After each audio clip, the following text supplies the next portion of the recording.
너를 처음 만났던 때를 또렷이 기억하고 있다. 우리는 고등학생 에세이 대회 시상식장에서 만났다. 나는 너에게 네가 쓴 글을 더 읽고 싶다고 편지를 보내달라고 했다. 그 이후 우리는 편지를 주고받았다. 한 달에 한두 번 만날 때마다 우리는 시간 가는 줄 모르고 이야기를 나누었다. 아무리 오래 대화해도 화제가 바닥나는 일은 없었고 헤어질 시간이 되어 역 개찰구에서 작별 인사를 할 때는 항상 중요한 이야기가 더 많이 남았는데 미처 말하지 못한 기분이 들었다. 너는 나에게 그 도시를 알려주었다. 지금의 너는 그림자 같은 것일 뿐이라고 했고 진짜 너는 그곳에 산다고 했다. 나는 그곳에서 꿈을 읽는 사람이 된다고 했다. 그리고 너는 연기처럼 사라져 버렸다.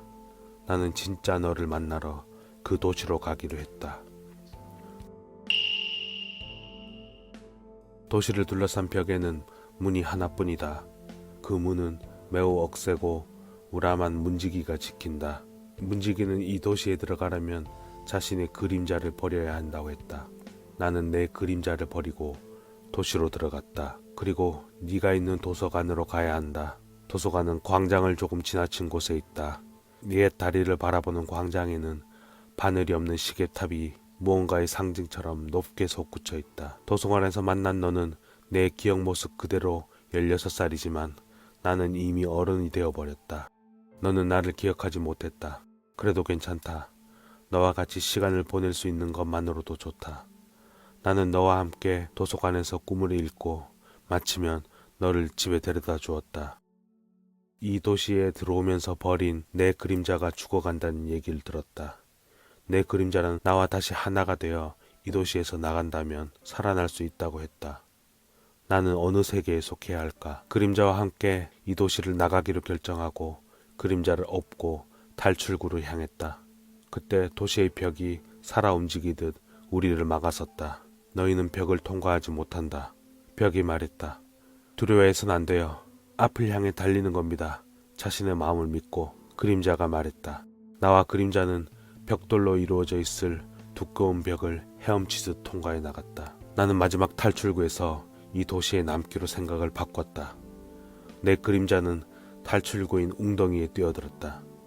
나는 한참 동안을 내 그림자가 사라진 그 수면 위를 바라보다가 다시 도서관으로 돌아갔다. 난 지금 왜 여기 있을까? 분명히 나는 도시에 남기로 결정했는데 지금 이 세계로 돌아와 있다. 다행인 것은 내 그림자도 함께 있다는 것이다. 그림자를 잃어본 인간이 아니면 알 수 없는 감사함이 느껴졌다. 나는 이 세계에서는 중년의 나이의 평범한 남자다. 나는 지금의 이 현실이 나와 맞지 않다고 느꼈다. 다니던 직장을 그만두고 작은 시골 도서관의 도서관장으로 취직했다. 그곳의 전임 관장인 고야스는 베레모를 쓰고 스커트를 입고 다니는 특이한 사람이었다. 고야스는 비정기적으로 도서관에 찾아와 나에게 조언을 해주었다. 추운 겨울날 고야스 씨는 나에게 반지하에 있는 장작 난로방을 알려주었다. 놀랍게도 난로는 그 도시의 도서관에서 본 난로와 똑같은 것이었다. 또 그 도시의 시계탑처럼 고야스 씨가 차고 있는 손목시계에 바늘이 달려있지 않다는 것을 발견했다. 시간과 공간이 미세하게 일그러지며 뒤틀어지는 느낌이 들었다. 무언가와 무언가가 뒤섞인다. 경계의 일부가 무너지고 현실이 여기저기서 뒤섞이기 시작한다. 그 혼란이 나의 내부에 있는 무언가가 초래한 것인지 아니면 고야스 씨가 초래한 것인지 알 수 없었다. 고야스 씨는 나에게 자신은 이미 죽은 사람이라고 털어놓았다. 얼마 전에 심장 발작으로 죽었지만 이렇게 나타나 일부 사람에게만 보인다고 했다. 고야스 씨는 아들과 아내를 일찍 잃고 이 도서관을 잃어버린 마음을 받아들이는 특별한 장소로 만들었다고 한다. 그리고 한 사람을 잊지 못하는 마음을 간직한 나를 후임자로 선택했다고 한다. 나는 도서관장으로서 고야스 씨를 대신해야 했다. 도서관에는 서번트 증후군을 가진 소년이 매일 찾아왔다. 그 소년은 노란 잠수함이 그려진 옷을 입고 다녀 옐로우 서브마린 소년이라고 불렀다. 그 소년은 내가 혼잣말로 하던 그 도시 이야기를 듣고는 도시의 지도를 정확하게 그려냈다. 나와 그 소년은 도시의 지도를 그리며 친해졌다. 그 소년은 그 도시로 가고 싶다고 했다. 나도 가는 방법을 모른다고, 나도 그곳을 선택했지만 이곳으로 와버린 거라고 얘기하고 싶었지만 그 소녀는 사라져버렸다.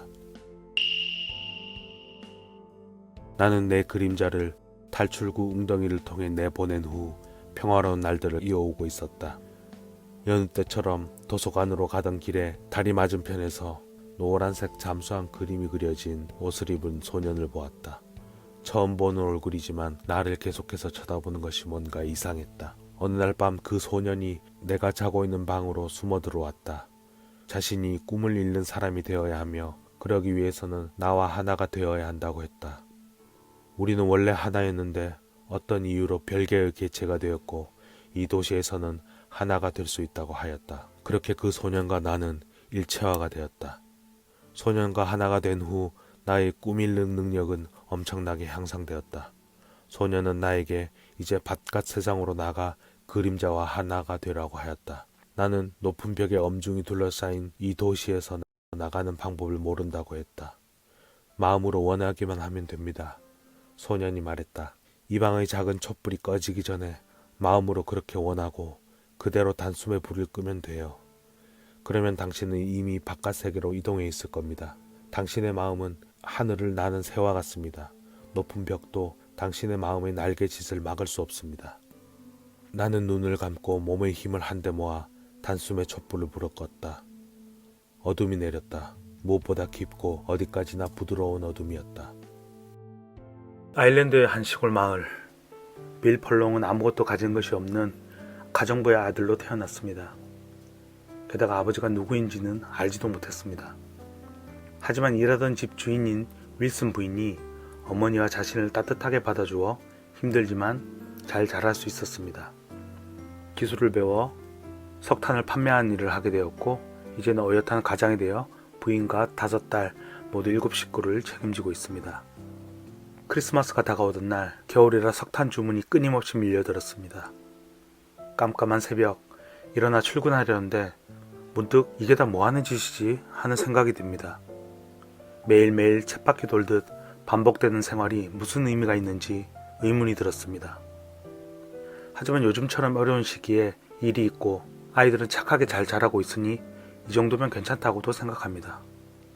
어느 날 수녀원으로 석탄 배달을 가게 되었는데 우연히 수녀원 안쪽 공간에서 아주 더러운 모습으로 청소를 하고 있는 아이들을 보았습니다. 수녀원에서 불우한 여성과 아이들을 모아서 세탁일을 주고 자립을 돕고 있다는 얘기는 들었는데 뭔가 수상한 느낌이 들었습니다. 얼마 후 이른 아침에 다시 가게 된 수녀원에서 석탄을 넣으려던 빌은 석탄광에 갇혀있는 어린 소녀를 발견하게 됩니다. 빌은 그 사실을 수녀원에 알렸고 젊은 수녀는 무척 당황하며 수녀 원장을 불렀습니다. 수녀 원장은 너무나 태연하게 아이들이 숨바꼭질을 하다가 갇힌 모양이라며 아무 일 아니라는 듯 행동했습니다. 그때 빌은 더 캐묻고 싶었지만 그러지 못했습니다. 빌의 아내 아일린은 수녀원 세탁소의 소문에 대해 우리랑은 상관없는 얘기라고 합니다. 친한 동네 식당 아주머니도 수녀원과는 맞서지 말라고 합니다. 빌은 수녀원의 의심스러운 일을 알면서도 모른 채 하고 교회에서 기도를 드리는 자신이 위선자처럼 느껴졌습니다. 혼란스러운 마음을 추스리려고 어릴 적부터 알고 지냈던 농부 넷 아저씨에게 찾아갔다가 자신은 아버지가 넷일 수도 있다고 느꼈습니다. 빌이 좀 더 나은 혈통 출신일 거라고 생각하도록 하기 위해서 아버지의 힘을 숨겼던 것입니다. 빌은 자신이 이렇게 살 수 있었던 것은 윌슨 부인과 아버지 네더의 사소하지만 큰 도움이 있기 때문임을 생각합니다. 지금 자신의 도움이 필요한 사람이 있는데 그것을 그냥 지나친다면 평생 스스로에게 부끄러울 것 같았습니다. 빌은 크리스마스 이브에 수녀원으로 다시 가서 여전히 석탄광에 갇혀있던 소녀를 데리고 나옵니다. 빌은 이 일로 어려운 일을 겪게 될 것임을 알았습니다. 하지만 소녀를 구출하는 이 순간 빌은 인생 최고의 행복을 느낍니다. 빌이 구출해낸 이 소녀는 과거에는 자신의 어머니였을 수도 있고 미래에는 누군가의 어머니가 될 수도 있기 때문입니다. 원래라면 내 결혼식이 열렸을 날 형의 장례식이 거행됐다. 형은 수학 영재였고 촉망받는 생물학자였다. 공부뿐 아니라 모든 면에서 나보다 뛰어났다. 그런 사람이 20대의 나이에 암에 걸려 죽게 될 줄은 절대 생각하지 못했다. 형은 재미있는 비디오를 보다 깜빡 잠이 들었는데 누가 반납해버린 기분이라고 했다. 그렇게 형은 떠났다. 한동안은 그저 가만히 서 있고 싶었다.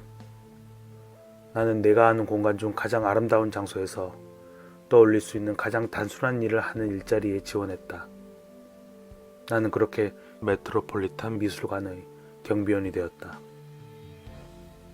내가 하는 일은 관람객이 작품에 가까이 다가가지 못하게 하고 사진을 찍을 때는 플래시를 끄도록 하는 일이다. 가끔 무슨 작품이 어디 있나요? 하는 관람객의 질문에 대답하기도 한다. 하지만 내가 할 가장 중요한 일은 고개를 들고 있는 것이다. 아름다운 작품들과 그것을 둘러싼 삶의 소용돌이 속에 뒤엉켜 내면의 삶을 자라게 하는 것이다. 아무도 없는 미술관의 고요는 나에게 위로가 된다. 옛 거장의 회학 안에는 거장의 그림들만 있을 뿐이다. 가장 오래된 그림은 베를린 기에로의 성모와 성자이고 가장 최근의 그림은 프란시스코 데 고야가 그린 남자의 추상화이다. 이탈리아관에서 가장 위대한 화가는 티션이라는 애칭으로 불리는 티치아노 베첼리오다. 이 추상화는 생명으로 가득 차서 살아 숨쉬는 듯하다. 형에 대한 기억이 내 머릿속에 살아 숨쉬는 것처럼 말이다. 이집트관의 덴두르 신전은 고대 이집트에서는 극소수의 사제만이 영혼의 의식을 위해 출입할 수 있었다고 한다. 지루해하는 법을 잃어버린 나는 그렇게 신전을 바라보는 것이 전혀 힘들지 않았다. 그냥 시간이 한가히 흘러가도록 내버려 두었다. 그리스 로마관에서는 뉴욕 쿠로스라고 불리는 쿠로스 대리석 조각상이 유명하다.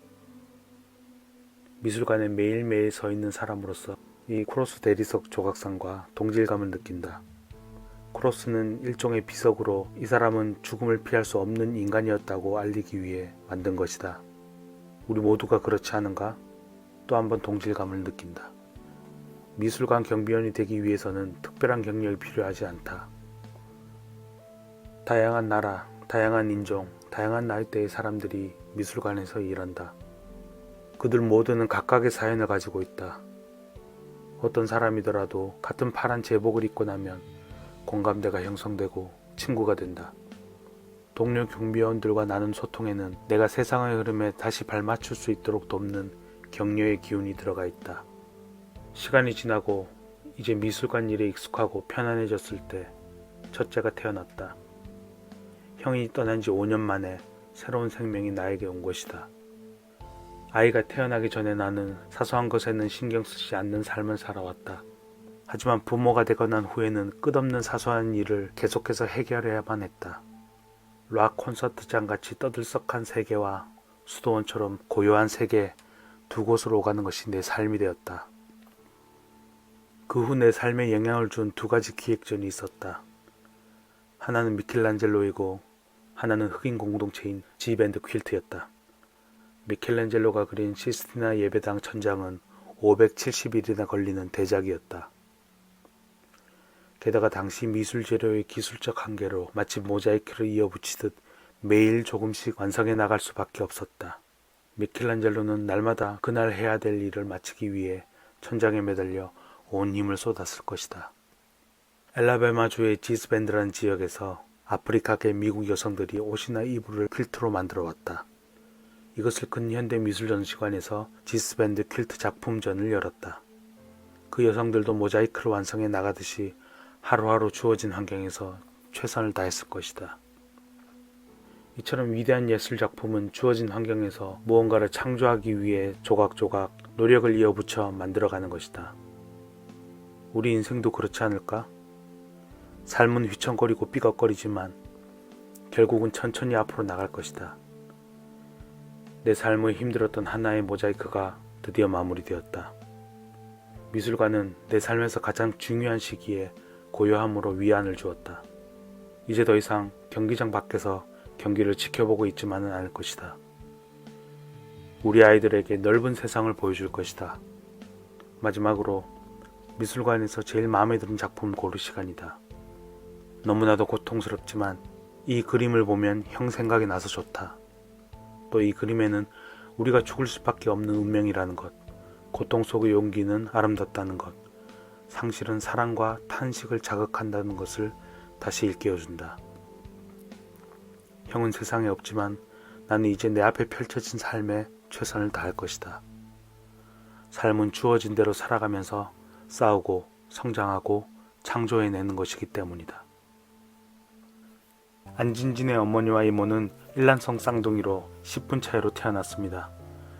두 사람은 아는 분의 소개를 받고 동시에 결혼하게 되었는데 어머니가 먼저 소개를 받고 이모는 3일 후에 소개를 받았습니다.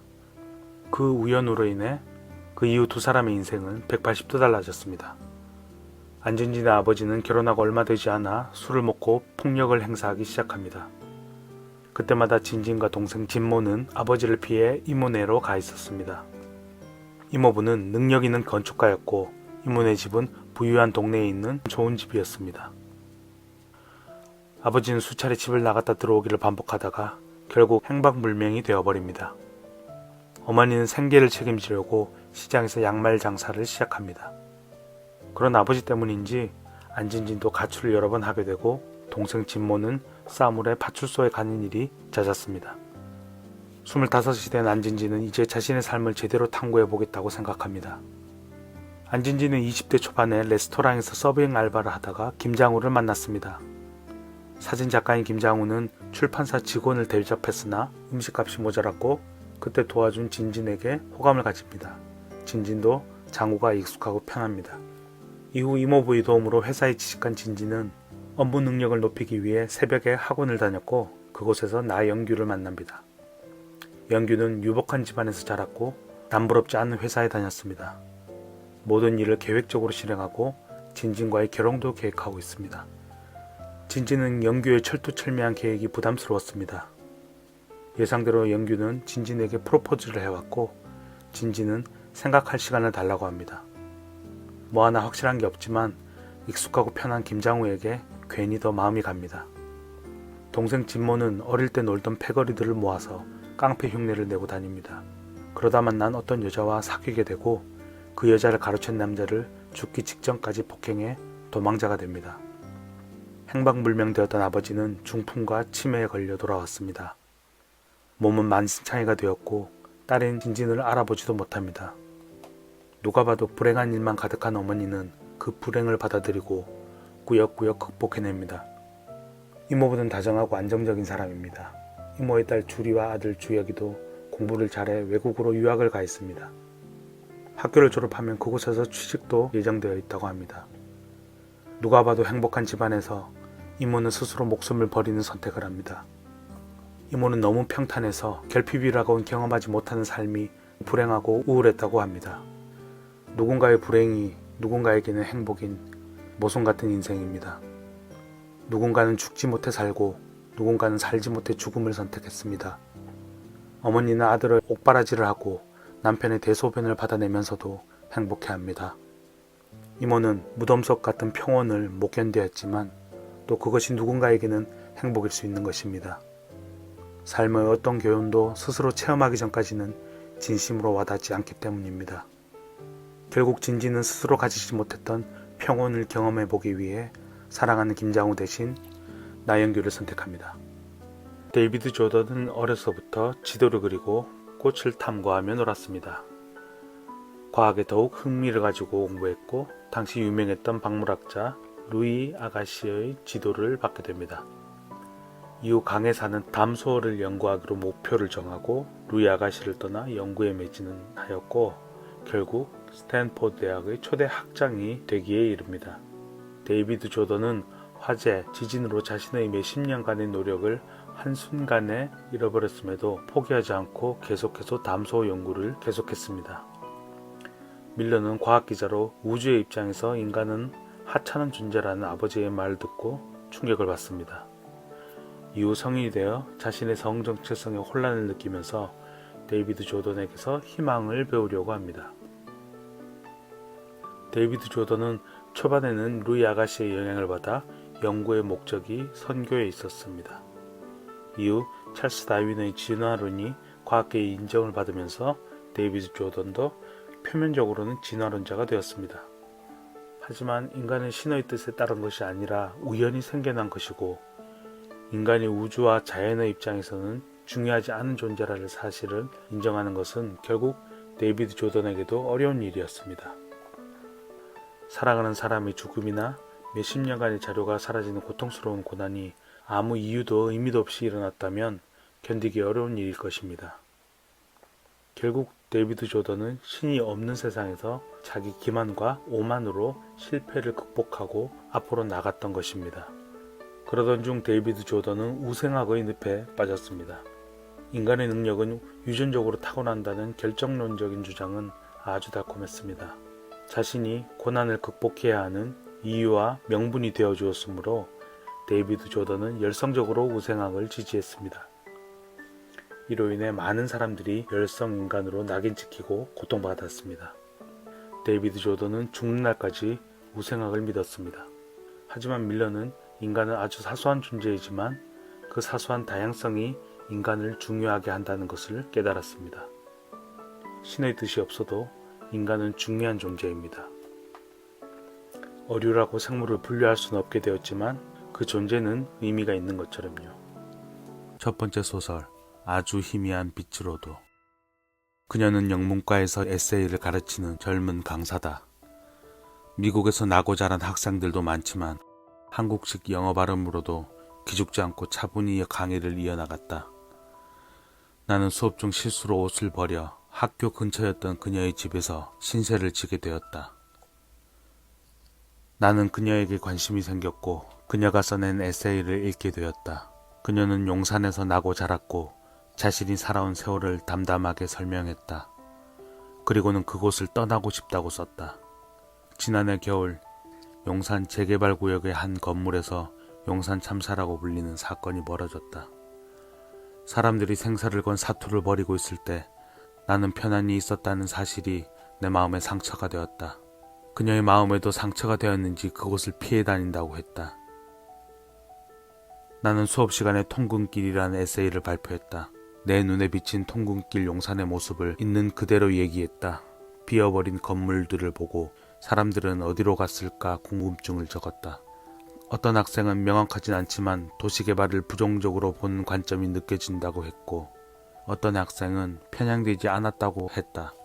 그녀는 자기 입장이 없는 것은 무관심이고 능동적인 순종이라고 했다. 나는 남들에게 어떻게 읽힐지 의식하고 자기 검열을 하면서 글을 썼기에 부끄러웠다. 시간이 지난 내가 학생을 가르치는 강사가 되었다. 그녀는 언젠가부터 아무 활동을 하지 않는 것 같았다. 나는 계속 이 길로 나아갈 수 있을까? 사라지지 않을 수 있을까? 어디로 가는지 모르지만 이곳이 허공이 아님을 알려주는 아주 희미한 빛. 그녀는 그런 빛이었는지 모르겠다. 두 번째 소설, 목. 나는 그런 글을 쓰고 싶었다. 한번 읽고 나면 읽기 전의 자신으로 되돌아갈 수 없는 글. 논리로 반박할 수 없는 단단하고 강한 글. 정윤은 그런 글을 쓰는 학생 기자였다. 나는 교지 편집부에서 정윤을 만났다. 희영은 나와 같이 편집부에 들어갔다. 희영에게는 타고난 관찰력과 용기 그리고 지력이 있었다. 하지만 나는 희영의 그런 특별한 능력을 칭찬해주지 못했다. 말하는 순간 내가 더 초라해질 것 같았기 때문이다. 희영은 여성 인권에 관심이 많았다. 여성이라는 이유로 겪어야 하는 사회의 부조리, 모순을 취재하고 분석했다. 희영의 글을 읽으며 나 역시도 오래도록 남자들의 시선으로 살아왔다는 것을 깨달았다. 아무것도 할 수 없다는 무력감에 글쓰기를 포기하려고 했지만 희영의 권유로 글쓰기를 계속했다. 희영은 기지촌 여성의 피살 사건을 얘기하면서 정윤과 크게 부딪힌다. 정윤은 희영에게 진정 그 사람들과 같은 입장일 수 없다고 했다.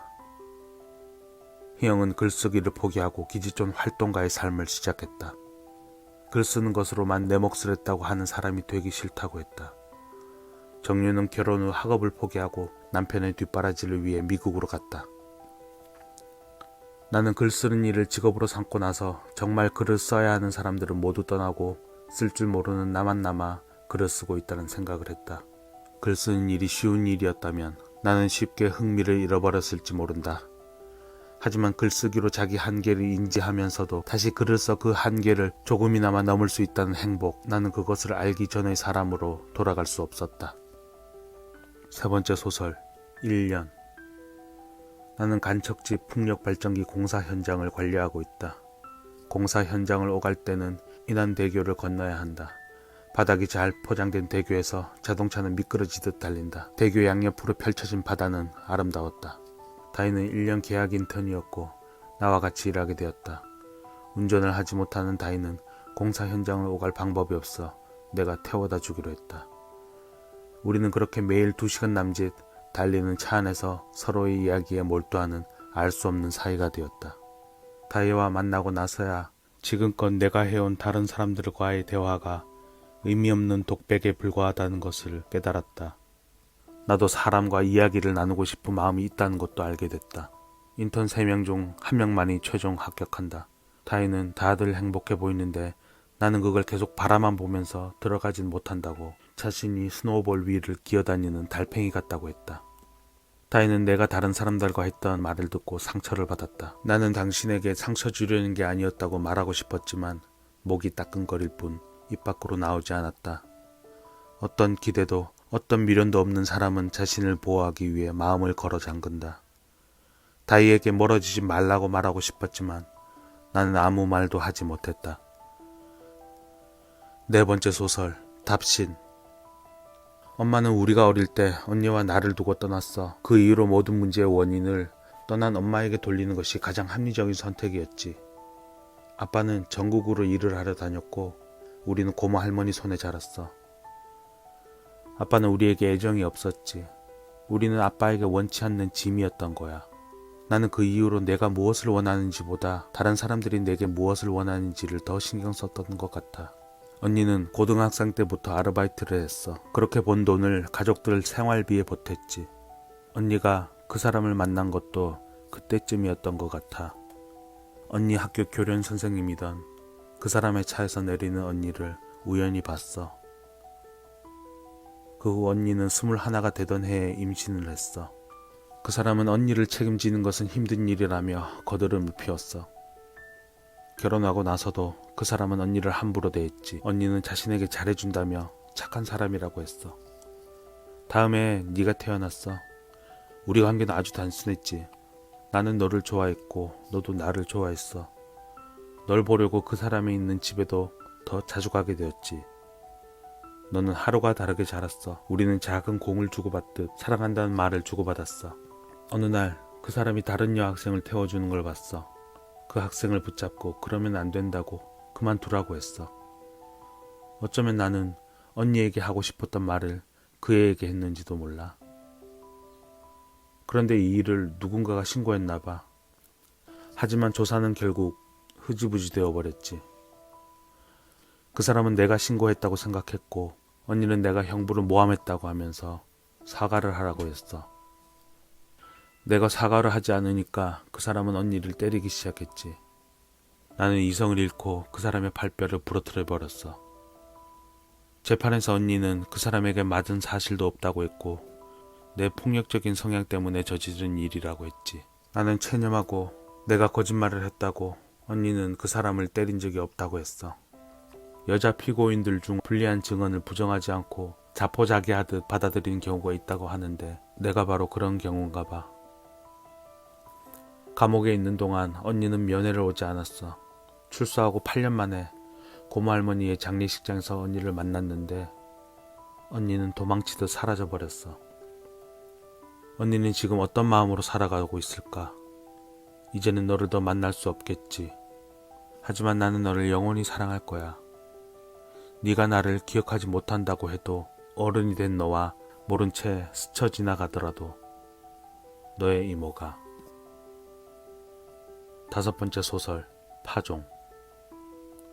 나는 남편과 이혼하고 5살짜리 소리와 함께 오빠네 집으로 들어갔다.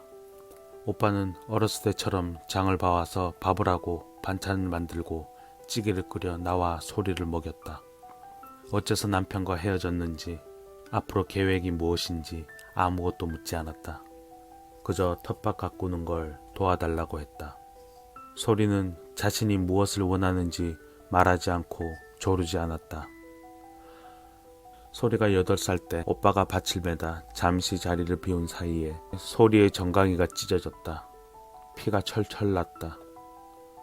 나는 오빠에게 막 악을 썼는데 소리가 눈빛으로 그만하라고 하고 있었다. 소리는 치료하는데 눈을 꼭 감고 통증을 다 참아냈다. 소리는 그런 아이다. 나는 오빠를 자주 놀려먹었는데 특히 나이 차이가 많은 오빠에게 환갑잔치 얘기를 자주 했다. 하지만 오빠가 환갑을 맞을 수 없게 될 것이라고는 생각하지 못했다. 오빠는 병상에 누워서도 나에게 너 힘든 거 나 줘. 내가 가지고 갈게. 라며 내 생각을 했다. 오빠가 떠나고 텃밭도 엉망이 됐다. 소리는 삼촌과 엄마와 같이 텃밭을 가꾸던 시절에 대해 글을 썼다. 따뜻하고 행복한 순간의 기억이었다. 그리고 삼촌의 죽음에 대해 텃밭에 가지 않게 된 일에 대해서도 담담하게 썼다. 그리고 소리는 쉬고 싶다고 했다. 나는 소리와 텃밭을 다시 가꾸기로 했다. 쓰레기를 치우고 땅을 갈고 씨를 뿌렸다. 일을 마치고 마주 앉는데 소리의 정강이에 난 흉터가 보였다. 소리는 그 흉터를 어루만지며 흉터가 없어지지 않았으면 좋겠다고 했다. 6번째 소설, 이모에게. 나는 엄마가 23, 이모가 45이 되던 해 태어났다. 직장에 다니는 엄마를 대신해 이모가 나를 키웠다. 나와 엄마는 이모 인생의 짐이 되었다.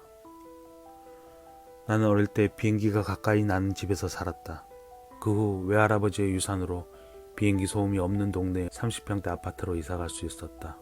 이모는 아버지와 다투면서 따로 살게 됐다. 아버지의 사업이 실패하자 우리 집은 다시 13평짜리 아파트로 이사갔다. 나는 자유롭게 날아가고 싶어서 공군사관학교를 선택했다.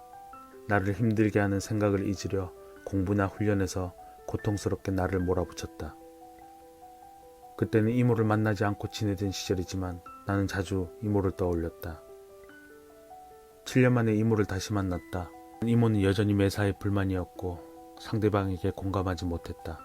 이모는 내가 자신과는 전혀 다른 사람이라고 말했지만 그날 나는 이모의 얼굴에서 나를 보았다. 자기 상처에 매몰되어 다른 사람의 상처는 무시하고 별것도 아니라고 얕잡아보는 편협하고 어두운 인간.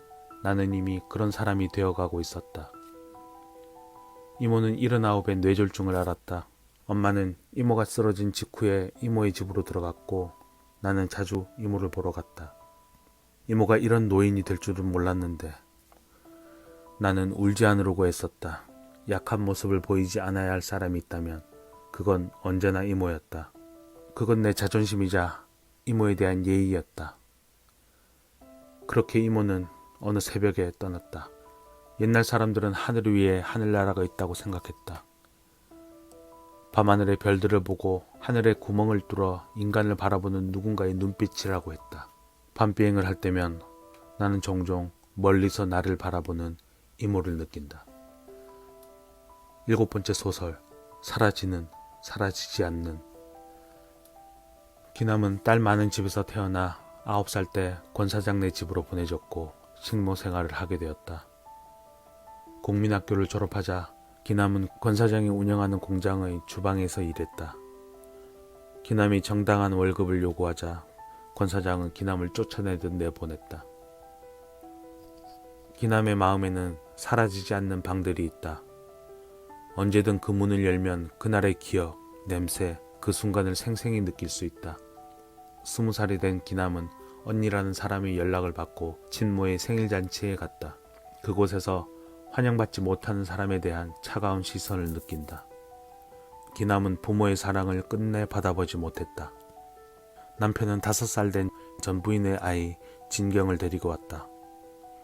진경은 엄마라는 존재에 대한 간절한 마음을 가지고 기남에게 사랑을 주었다.